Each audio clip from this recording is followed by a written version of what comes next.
எனக்கு என்ன தோணுதுன்னா நிச்சயமாக சொல்கிறேன், இந்த வாக்குகளை தக்க வச்சுக்கிறதுக்கான வாய்ப்பு 1-6 நீங்கள் சொல்கிறீங்கல்ல, இந்த 1-6ன்றீங்கல்ல, அந்த 1ன்றது யார்? பிற மற்ற அந்த 1 நான் நினைக்கிறேன் காரைக்குடியில் அந்த 1. இப்போ அடுத்த ஒரு 5 ஆண்டுகளில் இப்போ நாம் தமிழர் கட்சி ஒருவேளை இந்த வாக்கு வங்கி தக்க வச்சுட்டாங்க, அப்போ நாம் தமிழர் கட்சியோட வாக்குகள்லாம் குறைஞ்சிரும், விஜய் வாக்குகள் எடுத்துட்டு போயிட்டாரு ஸ்டேட்மெண்ட் ஃபால்ஸ் ஆயிருக்கு. இல்லை, இவங்க அப்படிதான் இப்போ பரப்பிட்டு அதெல்லாம் எதிர்க்கிறேன் ஃபால்ஸ் ஆயிருச்சு அப்படிங்கிற பட்சத்தில் ஆமாம், அடுத்த 5 ஆண்டுகள் வளர்ச்சி எப்படி இருக்குன்னு கேட்குது. கண்டிப்பாக இருக்கும், தீவிரமாக இருக்கும். 1 மணி நேரம் இந்த கூட்டம் விஜய் கிட்ட இருக்கிற கூட்டம் 1 மணி நேரம் பார்த்தீங்கன்னா சீமான் மேடையில் பேசும்போது உட்காந்தா போதும், அப்படியே மாறிடும். அது உண்மைதான். அரை மணி நேரம் போதும்.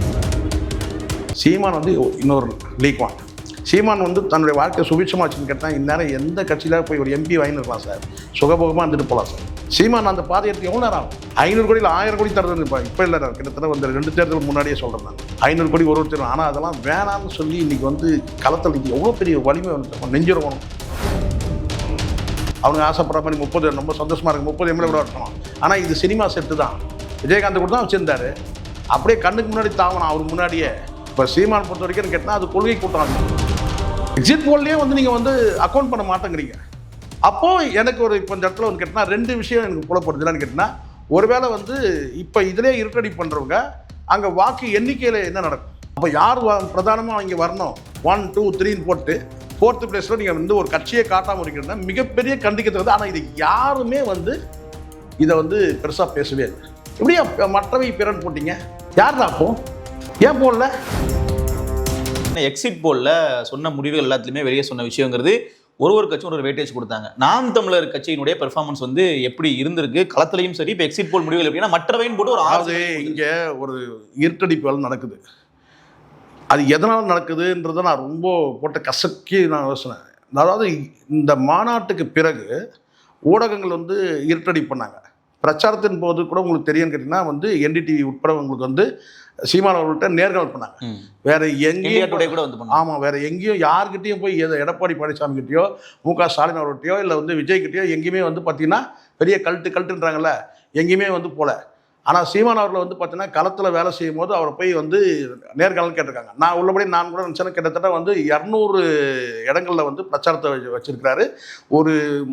ஒரு என்ன சொல்ல, ஒரு எந்திர மனிதன் கூட பார்த்தீங்கன்னா கொஞ்ச நேரம் பேட்டரி ஆஃப் ஆகிடும். ஒரு எந்திரன் இந்த சொல்லுவாங்க ரோபோ சொல்கிறாங்களே, இந்த ரோபோ கூட பார்த்தீங்கன்னா பேட்டரி டவுன் ஆகிடும். அதுனா ஆனால் ஒரு மனுஷனாக இவர் அப்படின்னு சொல்லி கேட்குறவங்க 200 எல்லாம் 40 சோர்ந்து போயிட்டாங்க. ஒருத்தர் 4 டிஸ்ட்ரிக்கு பனையூரில் ஆஃப் ஆகிட்டார். ஆனால் 200 தொகுதியில் எவ்வளோ பெரிய கடுமையான உழைப்பு, ரத்தமும் வேர்வையும் சிந்தி பார்த்தீங்கன்னா தொண்டை கிழிய கத்தி பிரச்சாரம் பண்ணும்போது அதுக்கு ஒரு அங்கீகாரமாக தான் நம்ம நினச்சோம் அந்த ஊடகம் ஆனால் இந்த கருத்து கணிப்பு வெளியிடும் போது பார்த்தீங்கன்னா உள்ளபடியே நான் என்ன சொல்கிறேன்னு கேட்டிங்கன்னா, இருக்கிறத சொல்லிவிடுங்க. இப்போது 8.5% ஒரு தக்க வச்சுப்பார், இல்லை 8-10% ஆகும், இல்லை 12% ஆகும் அப்படின்றத சொல்லலாம். ஆனால் மொத்தமாகவே இருட்டடி பண்ணிவிட்டு பிற மற்றவையின் போகிறதுல மிகப்பெரிய சதி இருக்கிறதா நான் நினைக்கிறேன். நான் சொல்கிறேன். ஏன்னா நீங்கள் மாநாட்டை கவர் பண்ணலன்றத நான் அது நம்ம கடந்து போயிடும் ஏதோ ஒரு காரணம்னு சொல்லிட்டு. அப்போ அவ்வளோ கேமரா இது கொண்டு வந்தீங்க. அப்போது இதை இந்த இதை வெளிச்சப்படுத்தி காட்டாதீங்க. உள்ளபடியே கூட்டம் தான், 5 லட்சம் பேர் வந்தான், கூட்டம் தான். ஆனால் அதை இருட்டடி பண்ணணும். அப்போ எனக்கு டவுட் இருந்துச்சு. இப்போ பார்த்தீங்கன்னா எக்ஸிட் போல்லையே நீங்கள் அக்கௌண்ட் பண்ண மாட்டேங்கிறீங்க. அப்போது எனக்கு இப்போ இந்த இடத்துல கேட்டால் 2 விஷயம் எனக்கு புலப்படுதுலான்னு கேட்டிங்கன்னா, ஒருவேளை இப்போ இதிலே இருட்டடி பண்ணுறவங்க அங்கே வாக்கு எண்ணிக்கையில் என்ன நடக்கும்? வாக்கு எண்ணிக்கையில் நீங்கள் என்ன பண்ணுவீங்க? அப்போ யார் பிரதானமாக இங்கே வரணும் 1, 2, 3ன்னு போட்டு 4th பிளேஸில் நீங்கள் ஒரு கட்சியை காட்டாமல் இருக்கிறதுனா மிகப்பெரிய கண்டிக்கிறது. ஆனால் இது யாருமே இதை பெருசாக பேசவே இல்லை. எனக்கு அதுதான் வருத்தம். யாருமே பேசவே இல்லை. எப்படியா மற்றவை பிறன் போட்டிங்க? யார் தான் அப்போ ஏன் போடல? அங்கீகரிக்கப்பட்ட கட்சி, அதான் பாயிண்ட். அங்கீகாரம் இல்லைன்னா கூட நீங்கள் சொல்லலாம். இப்போ மற்றவங்க நான் கேட்குறேன் கேட்டால் இப்போ டிவிக்கு அங்கீகாரம் பெற்ற கட்சியா? அன்ப்ரூவ்டு பார்ட்டி தானே. ஆமாம். அப்போ அதுக்கு மட்டும் போகணும். அப்போது எனக்கு என்ன தோணுங்கன்னா, நிச்சயமாக சொல்கிறேன், இந்த வாக்குகளை தக்க வச்சுக்கிறதுக்கான வாய்ப்பு 1-6 நீங்கள் சொல்கிறீங்கல்ல, இந்த 1-6ன்றீங்கல்ல, அந்த 1ன்றது யார்? பிற மற்ற அந்த 1 நான் நினைக்கிறேன் காரைக்குடியில் அந்த 1 அப்படிதான் இருக்கணும்னு நான் நம்புகிறேன். இதில் என்னென்னா கடைசி நேரத்தில் என்னெல்லாம் வந்து சதி வேலை நடந்தது, லாஸ்ட் மினிட்ல இவங்க முதுகுல குத்துற இது மொத்தமே நான் ஒன்று சொல்லுவேன் என்னன்னு கேட்டிங்கன்னா, ஆரம்பத்துலேருந்தே வந்து பார்த்திங்கன்னா வந்து நாம் தமிழருக்கு வந்து அந்த வளர்ச்சியை தடுக்கிற வேலைகள் வந்து ஆரம்பன்றதை விட நான் சொல்கிறது கடந்த 2021 கூட நான் சொல்லுவேன். கமலஹாசன் வந்தது அப்படி தான். கமலஹாசன் இடத்துல இன்றைக்கி இன்னொரு கமலஹாசன், அவ்வளோதான். அப்படி தான் பார்க்குறேன். அப்போது வளர்ச்சியை தடுக்கிற வேலையை இவங்க செய்கிறாங்க. சார், இப்போ என்ன விஷயம்னா அந்த சர்வேல சொன்ன முடிவுகளை தாண்டி நாம் தமிழ் சாதிக்குமா அப்படிங்கிறதா கேள்வி. இல்லை, எனக்கு வந்து நான் கேட்டீங்கன்னா வாக்குகளை தக்க வச்சுப்பாங்கன்னு தான் நான் நினைக்கிறேன். குறையாதுன்றீங்க? குறையாது, 8.5% ஏன்னா நமக்கு இந்த மனசு வந்து பார்த்தீங்கன்னா அலைபாஞ்சிக்கிட்டு தான் இருக்குது. குறைஞ்சிடாதுன்றது ஒரு நம்பிக்கை இருக்குது, குறையக்கூடாதுன்ற நம்பிக்கை, குறையாதுன்ற நம்பிக்கை இருக்குது. இன்னொன்று என்னன்னு கேட்டிங்கன்னா வந்து 1-6 இருக்கு இல்லையா, இப்போ நமக்கு என்ன சார் இருக்கும், இப்போ சொல்லாங்க இல்லையா, ஒவ்வொருத்தருக்கு இலக்கு என்னன்றது இருக்கு இல்லையா, அந்த இலக்கு தானே இருக்கும். எனக்கு என்னன்னு கேட்டிங்கன்னா இந்த முறை எல்லாரும் சொல்லக்கூடிய ஒரு வார்த்தை, இன்னும் சொல்லப்போனால் உலகமே எதிர்பார்க்கக்கூடிய ஒரு தொகுதி எதுன்னு கேட்டிங்கன்னா அந்த 234 தான் பளிச்சுன்னு சொல்லிட்டீங்க நீங்கள். காரைக்குடி தான் அத்தனை பேருக்கும், எல்லாருக்குமே, ஏன் ஆளுங்கட்சிங்களுக்கு.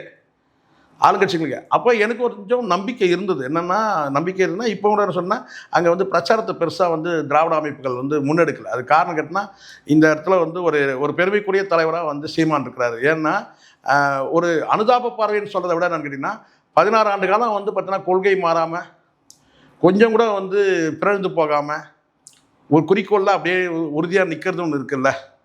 அப்போ அதுக்கு பின்னாடி எவ்வளோ இழப்புகள் இருக்குது. பல அமைச்சர் பதவிகள், பல எம்எல்ஏக்கள் பதவிகள், எம்பி பதவிகள் எல்லாம் இழந்து தான் வந்து அந்த கொள்கையோடு நின்றுருக்கு இந்த நாம் தமிழர் கட்சி. இதுதான் உண்மை. அப்போது இந்த இடத்துல வந்து கேட்டால் எடப்பாடி பழனிசாமியாக இருக்கட்டும் அல்லது முக ஸ்டாலினாக இருக்கட்டும், அங்கே வந்து காரைக்குடியில் வந்து பிரச்சாரத்தை வந்து முன்னெடுக்கலை, பெரிய ஆர்வம் காட்டவே இல்லை. அப்போ அந்த இடத்துல சீமான் வந்து வெட்டுவார். என்னென்னா கடைசி நேரத்தில் எனக்கு விஜய் அங்கே பிரச்சாரத்துக்கு போனது என்ன சொல்லியிருப்பார், சாட்டை துறைமுகம் கூட மென்ஷன் பண்ணியிருப்பார். எங்கேயுமே நீ போகாத, காரைக்குடிக்கு மட்டும் நீ வந்தில்ல. அப்போ அதில் உள்நோக்கம் என்ன? நீ வந்து சேப்பாக்கம் போயிருந்தீங்கன்னா நம்ம கேட்க போகிறதில்ல, குளத்தூர் போயிருந்தாலும் கேட்க போகிறதில்ல. ஏன் நீ அடிமன் சொன்ன அங்கேயும் போகிற தொகுதிக்கு போயிருந்தா அப்போ வந்து சார். இப்போ இந்த தேர்தலுக்கு முடிஞ்சு வரக்கூடிய களம் ரொம்ப சுவாரஸ்யமாக இருக்கும்னு நான் நினைக்கிறேன். என்னன்னா இப்போ இதுக்கப்புறம் இப்போ விஜய் அவர்கள் ஒரு வாக்கு வங்கி வச்சிருப்பாப்புல. இப்போ நாம் தமிழ் கட்சிட்ட ஒரு ஸ்டாண்டர்டான எங்கேயுமே ஒரு ஆசிலேட் இல்லாத ஒரு வாக்கு வங்கி. அதுதான் இந்த இடத்துல அடுத்த தேர்தலில் இது வந்து சினிமா செட்டு சார், இது சினிமா செட்டு. இது வந்து பார்த்தீங்கன்னா வந்து ஜெயிச்சு ஒரு 20 எம்எல்ஏ கூட வரட்டும், அவனுக்கு ஆசைப்படுற மாதிரி 30, ரொம்ப சந்தோஷமாக இருக்குது, 30 எம்எல்ஏ கூட வரட்டும். ஆனால் இது சினிமா செட்டு தான். விஜயகாந்த் கூட தான் வச்சுருந்தார், அப்படியே கண்ணுக்கு முன்னாடி தாங்கணும் அவருக்கு முன்னாடியே. ஸோ அதனால ஆனால் இங்கே அப்படி கிடையாது. இப்போ சீமான் பொறுத்த வரைக்கும் கேட்டால் அது கொள்கை கூட்டம், அது கலையவே கலையாது. அடுத்த 5 வருஷம் சீமானோட அரசியல் எப்படி இருக்குன்னு கேட்க இல்லை, கண்டிப்பாக இதை விட வேகமாக இருக்கும். இப்போ இதுதான் சாப்டர் கடைசி. இது இனி நடிகர்களுக்கான ஒரு வகையில் ஒரு நல்லது நடக்குது. என்னன்னு கேட்டிங்கன்னா இதுதான் கடைசி நடிகர்கள் அரசியலுக்கு வர்றது. இனி இன்னொரு நடிகர்லாம் அரசியல் வர முடியாது. இப்போ இன்னொரு உங்களுக்கு தெரியும் நினைக்கிறேன், இந்த திராவிடியன்ஸ் வந்து இன்னொருத்தரை ரெடி பண்ணுறது உங்களுக்கு தெரியும்னு நினைக்கிறேன் இல்லையா.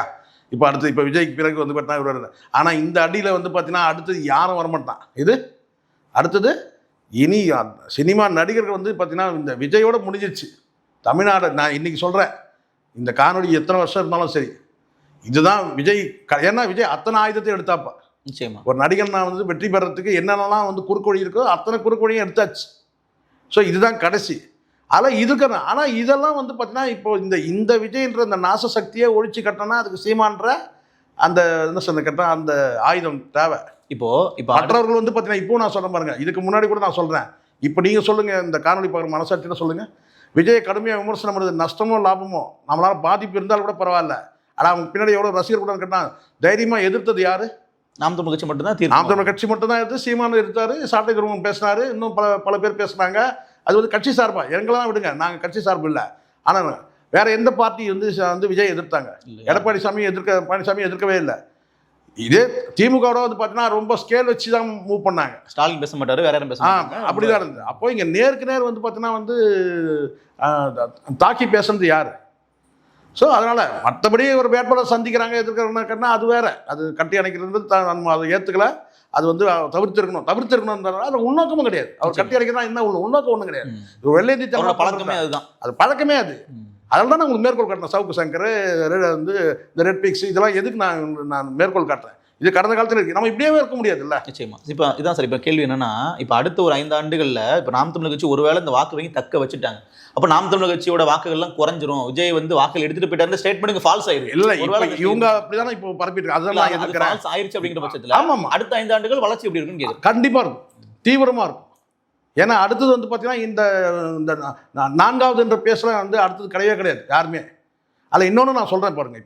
இப்போ நீங்கள் நான் கேட்குற ஒரு வார்த்தை இந்த ஊடகத்தில் கற்றுக்கிறேன். சரி 16 ஆண்டு காலம் 8% வாங்கின கட்சி வந்து பார்த்தீங்கன்னா கரைஞ்சிரோன்றீங்க, காணாமல் போயிடும்ன்றீங்க.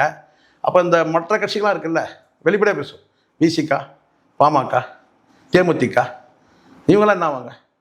16 வருஷம் வந்து பார்த்தீங்கன்னா வலிமையாக கொள்கையோட நிலைப்பாடோடு இருக்க, தனித்து போட்டிட்டு களம் கண்டு ஒரு 8% வாக்கு வாங்கின நாம் தமிழர் காணாமல் போயிடும், கரைஞ்சி போயிடும். ஆனால் இவங்கெல்லாம் இப்போ புரியுதுங்களா? இங்கே ஒரு பேசுறதுக்கு ஒரு கூட்டம் இருக்குதுன்னு கேட்டால் நாம் தமிழர் வந்து பார்த்தீங்கன்னா அதுதான் இங்கே நான் சொல்கிறேனே, இந்த வளர்ச்சியை தடுக்கணும்னு நினைக்கிறவங்க அந்த வளர்ச்சியை வந்து பார்த்தீங்கன்னா தான் கெட்டாலும் பரவாயில்ல, தனக்கு ஒரு கண்ணு போனால் அடுத்தவனுக்கு 2 கண்ணு போகணும்னு நினைக்கிறவன் தான் நினைக்கிறான்னு கேட்டிங்கன்னா நாம் தமிழர் காணாமல் போயிடும். நம்ம கவலையோடு பார்க்குறோம், அது வேறு விஷயம். ஏன்னா 1 மணி நேரம் இந்த கூட்டம் விஜய் கிட்ட இருக்கிற கூட்டம் 1 மணி நேரம் பார்த்தீங்கன்னா சீமான் மேடையில் பேசும்போது உட்காந்தா போதும், அப்படியே மாறிடும். அது உண்மைதான். அரை மணி நேரம் போதும். ரீல்ஸ் பார்க்குறவங்க ஃபுல் வீடியோ பார்க்க ஆரம்பிச்சாங்கன்னா மாறிடுவாங்க, அவ்வளோதான். ஸோ எனக்கு இன்னொன்று நான் சொல்கிறேன்னு கேட்டினா, ஒரு கட்சி இது இந்த நான் கேட்குறேன், இப்போ சீமான் நாம் தமிழர் கிட்ட இந்த 8% ஆகாயத்திலேருந்து வரவே இல்லை. இதே மக்கள்கிட்டேருந்து பிற கட்சிகள் கிட்டேருந்து வந்த வாக்கு பர்சன்டேஜ் தான். பிற கட்சிகள் கிட்ட இருக்கிற அந்த மக்கள் வாக்களித்த அந்த நம்பிக்கை இழந்த மக்கள் தான் நாம் தமிழுக்கு வந்திருக்கிறாங்க. இப்போ நான் சொல்கிறேன், இதே டிவிக்கே கொஞ்சம் அதிர்ச்சியாக இருக்கும், இதுவாக இருக்கும், நீங்கள் வேறு வழியில் நீங்கள் கேட்டு தான் ஆகணும். இந்த டிவிக்கே கூட பார்த்தீங்கன்னா நாளைக்கு பார்த்தீங்கன்னா ஒரு அழியக்கூடிய சூழ்நிலை இருக்குது. எப்படி இந்த தேமுதிக எப்படி தேஜி அந்த சூழ்நிலை எப்படி பார்த்தீங்கன்னா ஸ்பாயில் ஆகிடுச்சோ, அந்த வாக்குகள் இன்றைக்கி 1/2% வந்துச்சு. 8% வச்சு இந்த 1/2% ஆயிடுச்சு இல்லையா? அதில் இந்த டிவிக்கே கூட பார்த்தீங்கன்னா நாளைக்கு ஒரு தேய்மானம் ஆகுது இல்லை அது அழியுதுன்னு சொன்னால் அதில் இருக்கிறவர்கள் பார்த்தீங்கன்னா திராவிடியர்ஸ் பார்ட்டிக்கிட்ட போயிட மாட்டாங்க, ஏடிஎம்கே கிட்டையும் டிஎம் கிட்ட போயிட மாட்டாங்க. அடுத்தது எங்கே வரும்னா பார்த்தீங்கன்னா நாம் தமிழ் தான் வருவாங்க. ஏன்னா இந்த முறையே நிறைய பேர் என்ன சொல்கிறாங்கன்னா மாற்றுன்னு தான் நினச்சி அங்கே போகிறாங்க. அப்போ மாற்று என்னன்னு பார்க்கும்போது இந்த பக்கம் நான் என்ன சொல்கிறேன்னா, முதல்ல இதுவே போய் கூகுள் அதை முதல்ல கிளியர் பண்ணும். மாற்றம் வேணுன்றதுக்காக நான் விஜய் கிட்ட போட்டேன்னு சொல்கிறாங்கல்ல, அதை என்னால் ஓரளவுக்கு தான் ஏற்றுக்க முடியும். அப்படி ஒரு கூட்டம் இருக்குது சார். ஃபுல்லாக இல்லை, ஃபுல்லான்றது ஏன் சொல்ல ஓரளவுக்கு ஏற்றுக்க முடியும்னு சொல்லணும்னு கேட்டிங்கன்னா, இதை யார் சொல்லலான்னு கேட்டிங்கன்னா, ஏற்கனவே வாக்களிச்சவங்க சொல்லலாம் மாற்றம் வேணும்னு சொல்லலாம். ஏன்னா ஏற்கனவே நான் வாக்களிச்சிருக்கிறேன், ஒரு 5 தேர்தலில் வாக்களிச்சிருக்கேன், ஏடிஎம்கே டிஎம்கே சொல்லிட்டு அவன் சொல்லலாம். நீங்கள் ஓட்டர்ஸ் எப்படி சொல்லுவீங்க? இல்லை ஆட்சி மாற்றம் வேணுமா சார்? ஆட்சி மாற்றம் நான் என்ன கேட்குறேன்னா, ஏற்கனவே வாக்களிச்சுட்டு அந்த ஆட்சி மாற்றத்தால் நீங்கள் அனுபவிச்சவங்க இல்லை இன்னல் அனுபவிச்சவங்க அல்லது இன்பம் அனுபவிச்சவங்க நீங்கள் சொல்லலாம். என்னன்னு கேட்டிங்கன்னா, சரிப்பா இந்த முறை அவங்களுக்கு போட்டோம்பா, இந்த முறை அவங்களுக்கு போட்டோன்னு சொல்லலாம் இல்லையா? ஆட்சி மாற்றம் 2 ஆட்சி மாற்றம் இருக்குது. ஒன்று திராவிடியன் ஆட்சி முறைக்கு மாற்றம், அப்போ அதை நீங்கள் சொல்லுங்கள், நான் விஜய்க்கு போட்டேன். அப்போ அவரும் தான் பெரியாரை வச்சுட்டு இருக்கிறாரு, அது எப்படி உண்மையான மாற்றமாகும்? இல்லை இவர் தூய சக்தி இல்லை, அவங்கள தூய சக்தி இல்லை, சும்மா அந்த கதை தூய சக்தி. நான் சொல்ல வருது என்னன்னா, இங்கே ஆட்சி மாற்றம்ன்றது பார்த்தீங்கன்னா நியூ ஓட்டர்ஸ் சொல்லக்கூடாது. நான் மீண்டும் சொல்கிறேன், நியூ ஓட்டர்ஸ் ஆட்சி மாற்றம் எப்படி கேட்பீங்க? நீங்கள் இப்போ தான் ஓட்டே போட வரீங்க, உங்கள் தலைவருக்கு நேரடியாக வரீங்க, பார்த்தீங்கன்னா விஜய்க்கு போட்டு போடுறேன்றீங்க. அப்போது ஆட்சி மாற்றம் ஏற்கனவே வாக்களிச்சவங்க சொல்லலாம். என்னன்னு கேட்டால், எங்க நான் போன தடவை இங்கே போட்டேங்க, இந்த முறை ஏடிஎம்கே போட்டேங்க, இப்படியே இருந்தால் எப்படிங்க? இந்த 2 முறைக்கு ஆட்சி மாற்றத்துக்கு நான் விஜய்க்கு போகிறேங்கன்னு சொன்னால் அதில் ஒரு லாஜிக் இருக்குது. ஆனால் புதுசாக ஓட்டு போகிறவன் எப்படின்னு கேட்டால் ஆட்சி மாற்றம் எப்படி சார் அது? நிச்சயமா சார். அதில் அப்போ நான் கேட்குறேன் ஆட்சி மாற்றம்னு சொன்னேன், அப்போ ஏன் நாம் தமிழ் போட வேண்டியதானே? இல்லை அதான் அவங்க என்ன சொல்கிறாங்கன்னா, நான் சீமான் அவர்கள் ஜெயிக்கிற இடத்துல வரும்போது நான் போடுவேன் சார். அதெல்லாம் கிடையாது சார். நீங்கள் ஆட்சி மாற்றம்னு கடந்த காலத்தை விட போட்டதே கிடையாது சார். ஆட்சி மாற்றத்துக்கு போட்டது கிடையாது. இங்கே நான் சொல்கிறேன் பாருங்கள், வலிமையாக இருக்கிறதுன்னு கேட்டிங்கன்னா கருத்தியல் ரீதியாக தான் ஒரு ஓட்டு ஆட்சி. அதனால தான் சீமான் சொல்லக்கூடிய அந்த நுணுக்கத்தை பல பேர் புரிஞ்சிக்கல. ஆட்சி முறை மாற்றம், நபர்களை மாற்றுறது கிடையாது. வெறும் கட்சி மாறுறது ஆட்சி. எடப்பாடி பழனிசாமியும் ஸ்டாலினும் மாற்றுறதுலாம் கிடையாது. ஆட்சி முறை மாற்றம்னா கொள்கையிலேயே மொத்தமாக மாறணும். சித்தாந்த அடிப்படையில் பார்த்தீங்கன்னா ஆட்சி முறை இருக்கணும். அப்போ இந்த இடத்துல ஆட்சி முறை மாற்றம். அப்போ அதனால தான் நான் சொல்கிறேன், ஏன் நாம் தமிழ் கேட்டால் தமிழ் தேசிய கொள்கையை உள்வாங்கினவங்க அவங்க பார்த்தீங்கன்னா அப்படியே ஸ்ட்ராங்காக இருப்பாங்க. ஆட்சி முறை மாற்றம் வாங்கினவங்க முறை மாற்றம் வேணும்னு சொல்கிறவங்க அங்கே நிற்பாங்க அப்படியே. ஆனால் அந்த எம்டியாக சொல்கிறான் பார்த்தீங்கன்னா, ஆட்சி மாற்றம் போர் அடிச்சிச்சு, எனக்கு டிஎம்கே ஓட்டு போட்டேன், ஏடிஎம்கே ஓட்டு போட்டேன், இந்த முறை நான் விஜய்க்கு டிவி கேட்க போடுறேன். அவன் என்னடா கிழிப்பான்? ஒன்றும் தெரியாது. அவன் எதுவும் கிழிக்க மாட்டான், எதுவும் கிழிக்க முடியாது. ஆனால் நான் ஓட்டு போடுறேன்றான். அது அவன் சொன்னாலும் பரவாயில்ல. ஆனால் புதுசாக ஓட்டு போட வர்றவனும் சொல்கிறான்னு சொல்கிறீங்க பார்த்தீங்களா? ஒரு கிட்டத்தட்ட புதிய வாக்காளர்கள் ஒரு 20 லட்சம் பேர் இருக்கிறான். அந்த 20 லட்சம் பேரை நான் வந்து பார்த்தீங்கன்னா வந்து எனக்கு ஆட்சி மாற்றணும்னு சொல்லிட்டு நான் விஜய்க்கு போட்டேன் கிடையாது. அது ஈர்ப்பு. என்ன சொல்லுங்கள், அந்த 20 லட்சம் பேரில் 5 லட்சம் பேர் போட்டுக்கலாம், 10 லட்சம் பேர் போட்டுக்கலாம், அது தெரிய தான் போகுது 4ஆம் தேதி. ஆனால் அவங்க வந்து ஆட்சி மாற்றத்தை கேட்கவே இல்லை. அப்போ இந்த இடத்துல வந்து இது ஒரு டெம்பரவரியான கூடாரம். எப்படி வந்து ஒரு மழைக்கு வெள்ளத்துக்கு போய் ஒரு டென்ட் அடிச்சுட்டு கொஞ்ச நாள் டெம்பரவரி, அந்த மாதிரி தான் இங்கே. இது நிரந்தரமான வந்து இது குடிசையாக இருந்தால் கூட நிரந்தரம். நாளைக்கு அவர்கள் திருப்பி இந்த பக்கம் வந்துருவாங்க. ஆமாம், அது வந்து இது வந்து கீத்து கொட்டையாக கூட இருக்கட்டும், அது வந்து கித்தான் அடிச்சுன்னு போயிடும் புயலில். இது வந்து பார்த்தீங்கன்னா புயல் மழை இருந்தாலும் பார்த்தீங்கன்னா நிற்கும், இந்த குடிசையாக இருந்தால் கூட நிற்கும். இது ராவண குடில், இது நிற்கும். புரியுங்க சொல்கிறது? இங்கே வந்து பார்த்தீங்கன்னா வந்து நீலசாயம் பூசின ராமன், அதெல்லாம் வந்து பார்த்தீங்கன்னா அது வந்து சாயம் வெளுத்துரும். அப்புறம் சொல்லுவாங்க அந்த நீல சாயம் வெளுத்து போச்சு, டும் டும் டும் ராஜா வேஷம் கலைஞ்சு போச்சு, அந்த ராஜா வேஷம் கலைஞ்சு போனால் இவங்க காணாமல் போயிடுவாங்க. இது உண்மை. ஏன்னா கடந்த காலத்தில் நடந்திருக்கு. கடந்த காலத்தில் லட்சிய திமுக என்ன ஆச்சு? இன்னைக்கு வந்து டி ராஜேந்தர் வந்து பார்த்தீங்கன்னா வந்து வாயை பொழுந்து பேசுகிறாரு எது விஜய்க்காக. அது வந்து என்ன திமுக மீதான உள்ள அரிப்பு. ஏன் இந்த டிஆருக்கு வந்து பார்த்தீங்கன்னா வந்து சீமான் அடையாளம் தெரியல? நான் கேட்குறேன், ஏன் தெரியல? இவர் மாற்று சக்தியாக வந்துட்டாரு, அது வந்துட்டாரு, இது வந்துட்டாரு. ஏன் சீமான் வந்து கண்ணுக்கு தெரியல? டி ராஜேந்தர் கண்ணுக்கு இத்தனையும் சிம்பு தூக்கி பிடிச்சவர் யாரு? நம்மால் அண்ணாவுக்கு எம்ஜிஆர். அவன் இன்னைக்கு என்ன சொல்றான், அவங்க அப்பன் யாரு சிம்புவோட அவங்க அப்பன் என்ன சொல்றான், இன்னைக்கு விஜய் வந்து சிலாகிக்கிறான். விஜய் வந்து இப்போ புரியுதுங்களா? யாரா இங்க தற்கொலைன்றது நம்மளால அடையாளம் கண்டுபிடிக்க முடியல. முதல்ல இது இவ்வளோ பெரிய அறிவாளி நினச்சிட்டு இருக்கிறோம். யார? டிஆரை. இந்த டிஆருக்கு வந்து பார்த்தீங்கன்னா அடையாளம் தெரியல. யார? சீமான் தெரியல, நாம் தமிழர் களத்தில் தெரியல. இத்தனையும் சிம்பு வந்து என் தம்பின்னு சொன்னவர். இப்போ புரியுதுங்களா? காரணம் என்ன சொல்லுங்க? அடிப்படையில் என்ன காரணம்? சினிமாலேருந்து இனம் இனம் இனம் சினிமாக்காரன், சினிமா இனம், அப்படிதான் நம்ம எடுத்துக்கணும். அப்போ நம்ம தெளிவாக சொல்லிடலாம், சீமான் சினிமாலேருந்து வரலன்றதை அவங்களுக்கு தானே, அவங்க நம்மள அவங்களுக்கு அவங்க வேற.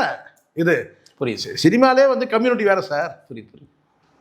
அதில் இருக்கு நிச்சயமா. அப்போ சீமானுடைய பாதை சரியான பாதை தானே, நாம் தமிழ் பாதை சரியான பாதை. உங்களுக்கு ஏன் தெரியல? மாற்றம்னு தான் நீங்கள் வந்து விஜய் கிட்ட பொங்குறீங்க. அதுக்கு காரணம் இருக்குது சார், திமுக மீதான அரிப்பு சார். அது அப்படின்னு நம்ம சொல்ல முடியும். இன்னும் பல பேர் இருக்கிறாங்க. இப்போ பாக்கியராஜ் இருக்கிறாரு, அவர் ஏதாவது பேசுகிறாரா?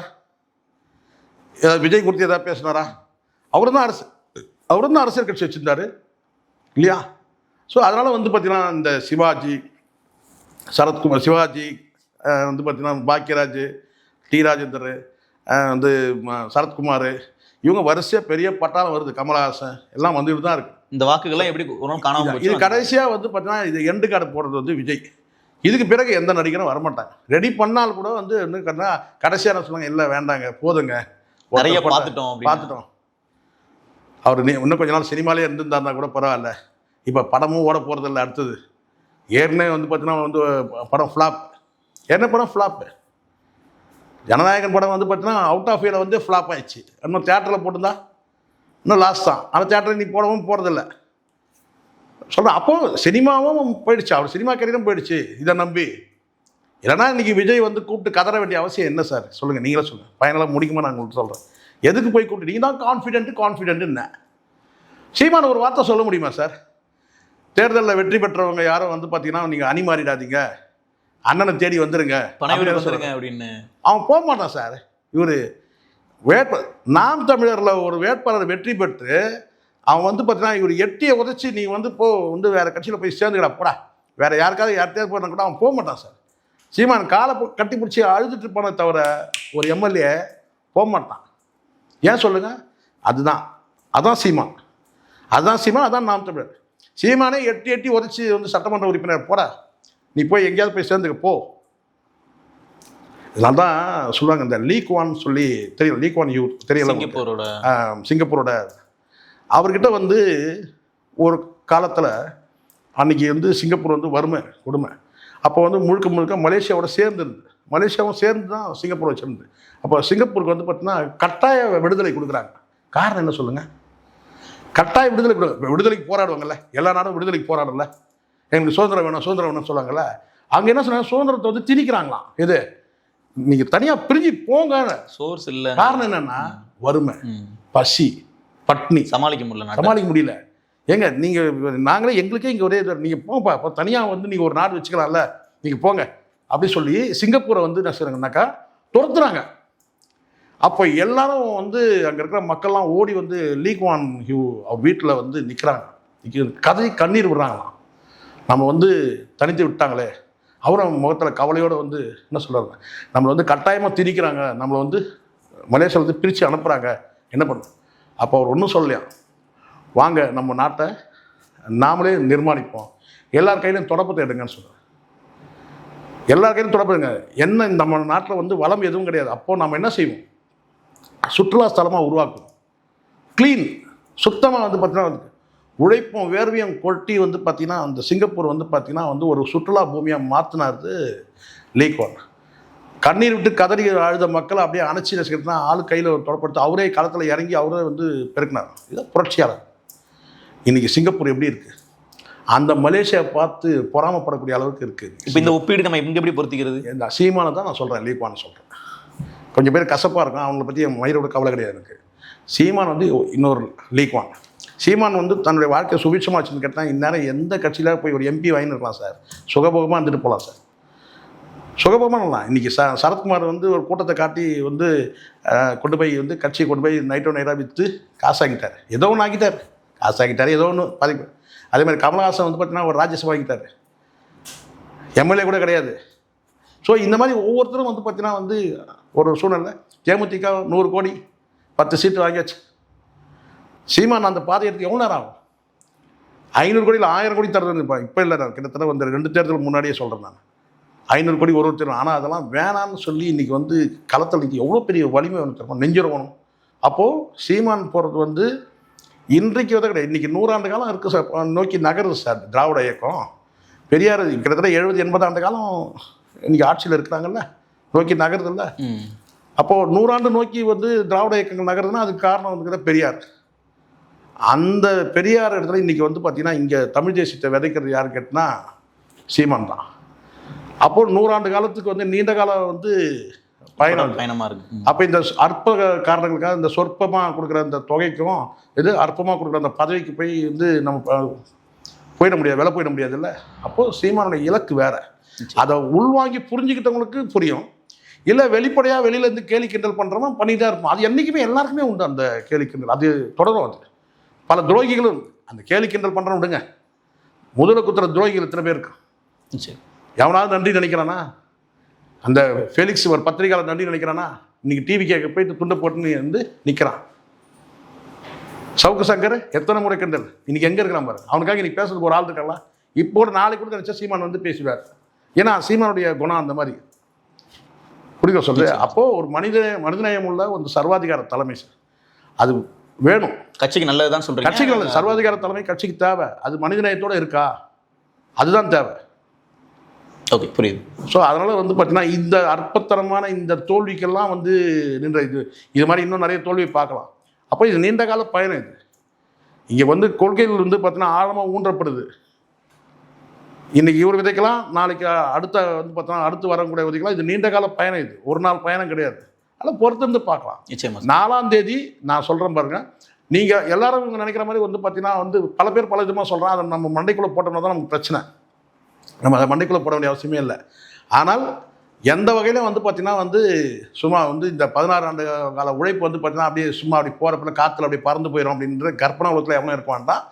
பார்க்கலாம் என்ன நடக்குதுன்னு பார்க்கலாம். ஒரு பக்கம் எப்படி டிஎம்கேவுடைய அலைன்ஸை உடைக்கணுன்றது ஒரு நோக்கமாக இருக்குதோ, இல்லைனா நீங்கள் ஒரு விஷயம் கவனிச்சிக்கலாம் இந்த இடத்துல. இதை தான் நான் இங்கே மென்ஷன் பண்ண விரும்புகிறேன்.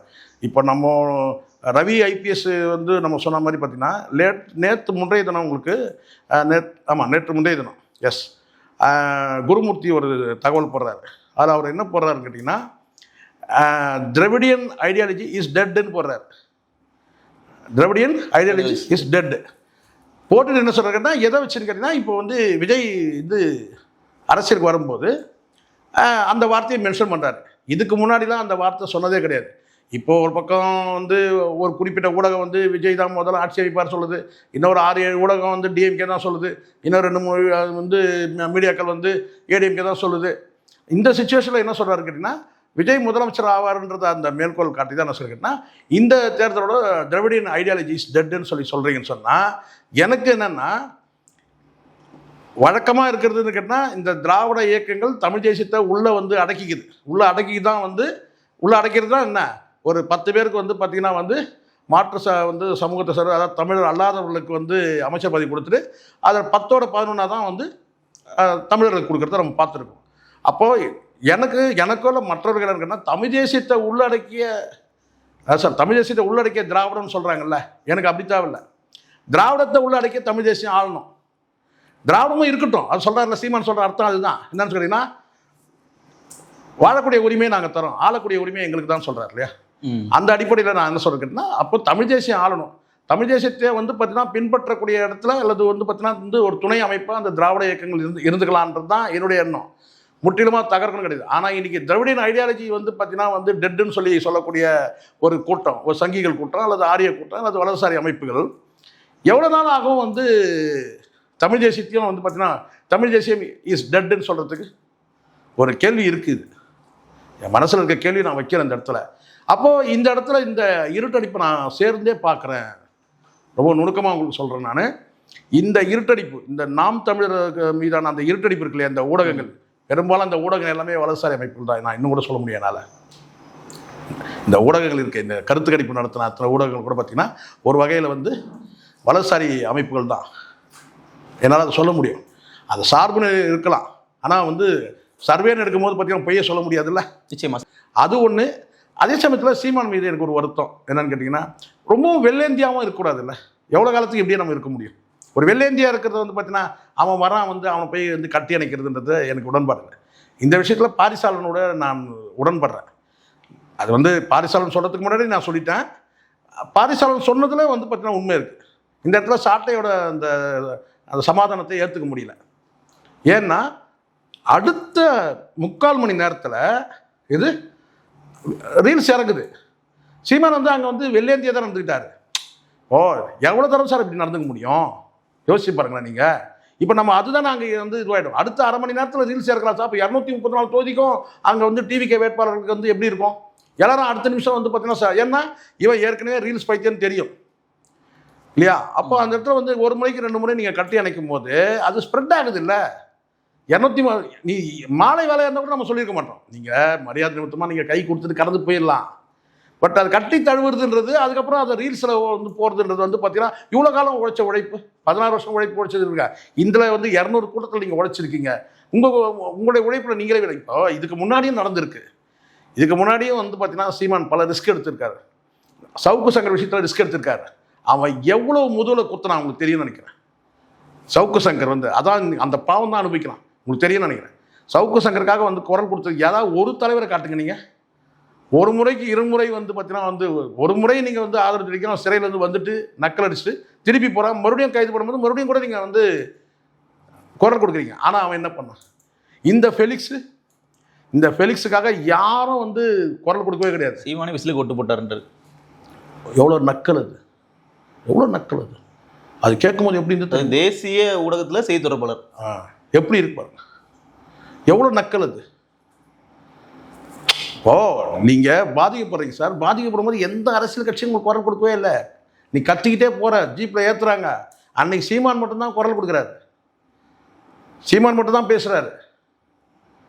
ஆனால் சிறையிலேருந்து வந்து ஒரு மேடையில் நன்றி சொல்லியிருப்பியா? நாம் தமிழர் மேடையிலே போய் நின்று ஒரு மேடை இந்த விட்டுருங்க சார், இப்போ விட்டுருங்க சார். நான் சொல்கிறது யாரும் இந்த பிரச்சாரத்தை சொல்ல சார். இதுக்கு முன்னாடி நீங்கள் சிறையிலேருந்து வந்து இந்த ஃபெலிக்ஸ் வந்து நாம் தமிழர் மேடையில் இருந்து ஏறின்னு கேட்டால், எனக்காக வந்து ஒரு பத்திரிகையாளர் நான் பாதிக்கப்பட்டேன், எனக்காக குரல் கொடுத்த ஒரே தலைவர் யாருன்னா சீமான் மட்டும்தான். நன்றி சொல்லியிருப்பானா நான் கேட்குறேன். சொல்லுங்கள். இன்றைக்கி என்ன செய்யலாம்? டிவிக்கில் போய் சேர்ந்து துண்டை போட்டுக்கிட்டு ஆமாம் எப்படி இருக்கான் பாருங்கள். அவன் ஆளும் துண்டும் போட்டுட்டு பார்க்குறீங்கல்ல. இப்போ புரியுதுங்களா? எல்லாம் முதுகில் குத்துறவனுங்க இவனுங்க எல்லாம். இது சீமான் இன்னும் முதுவை காட்டிகிட்டே இருக்கிறாரு. இப்போ இவனை கட்டி அணைச்சிங்க, இவன் என்ன செய்ய போகிறான் நீங்கள் பாருங்கள். ஒரு 100 ஓட்டு சொல்லுங்கள் சார், 1000 ஓட்டு சொல்லுங்கள் சார். நீங்கள் மற்ற தொகுதியில் கூட செகண்ட் சார். நீங்கள் உங்கள் தொகுதியில் சொல்லுங்கள். 1 மணிக்கு 1:45க்கு ரீல்ஸ் இறங்கிடுச்சு சார், சீமான் கட்டி அணைக்கிறதுன்றது. ஸோ இதுதான் நான் வெள்ளையஞ்சின்னு சொல்கிறேன். இதுதான் மைனஸ். நமக்கு கை கொடுத்துட்டு நாகரிகம்னா கை கொடுத்துட்டு போயினே இருந்தோம் சார், அவ்வளோதான் சார். எவ்வளோ காலத்துக்கு நம்ம இப்படியே எனக்கு சீமான் இதுக்கு முன்னாடி நான் சொல்கிறேன், இந்த சில பிரச்சனைகள் கூட பார்த்தீங்கன்னா திட்டமிட்டே வந்து சீமானை வந்து ட்ரிகர் பண்ணுவாங்க, இவரும் கொந்தளிப்பார். நீங்கள் பார்த்துருப்பீங்க, ஊடகம் ஃபுல்லாக உட்காந்துட்டா சீமான் கேட்டால் ஒருத்தன் அந்த கேள்வியை போடுவான், இது அந்த பெங்களூர் கேள்வியை போடுவான். உடனே இவர் ஆவேசமாக பேசுவார். ஆவேசமாக பேசுகிற இவர் பேசுகிறது அவன் என்ன கேட்டான்றது கூட பதிவாகாது. இது அதுக்கு ஒரு பதில் சொல்கிறாரு பார்த்தீங்களா, அது வந்து ட்ரோல் ஆகும். அப்படி தானே கடந்த காலத்தில் ஆச்சு. அப்போ அந்த பிரச்சனை வந்து பார்த்தீங்கன்னா ஒரு 16 ஆண்டு காலமாக வந்து பார்த்தீங்கன்னா அந்த பிரச்சனையை வந்து முடிக்கிறதுக்கு எவ்வளோ போராட்டங்கள், எவ்வளோ கஷ்டங்கள் இல்லையா. அது காரணம் கேட்டால் பத்திரிகையாளர் கேள்வி போட்டோன்னா அதுக்கு வெள்ளேந்தியாக பதில் சொல்கிறது, இல்லை ஆவேசமாக எமோஷனாகி பதில் சொல்லும் போது அதை அவன் வந்து ஈஸியாக பயன்படும். இது ரொம்ப நாள் நடக்குது. இது நீங்கள் வேணா பாருங்க. இப்போ சமீபத்தில் நீங்கள் ஒன்றுமே இல்லை, இதை ஒன்றே மட்டும் சொல்லிடுறேன். இப்போ நீங்கள் வந்து ஒரு ஊடகத்தில் போய் கேட்கும்போது நீங்கள் என்ன சொன்னீங்க கேட்டிங்கன்னா, இந்த மாதிரி வந்து இணையத்தில் குடும்பத்தை பற்றி, என்னை பற்றி, என் குடும்பத்தை பற்றியெல்லாம் வந்து தப்பாக வந்து டிவிக்கில் இருக்கவங்க வந்து போடுறாங்க. தங்கை சங்கீதா பற்றி வந்து பார்த்தீங்கன்னா முதலமைச்சரை வந்து மையப்படுத்தி போடுறாங்க. இதெல்லாம் வேறு எந்த தலைவரும் பேசவே இல்லை. சீமான் தான் பேசினார். சீமான் மட்டும்தான் பேசினார். வேறு எந்த தலைவரும் இதெல்லாம் கடந்து போயிட்டாங்க.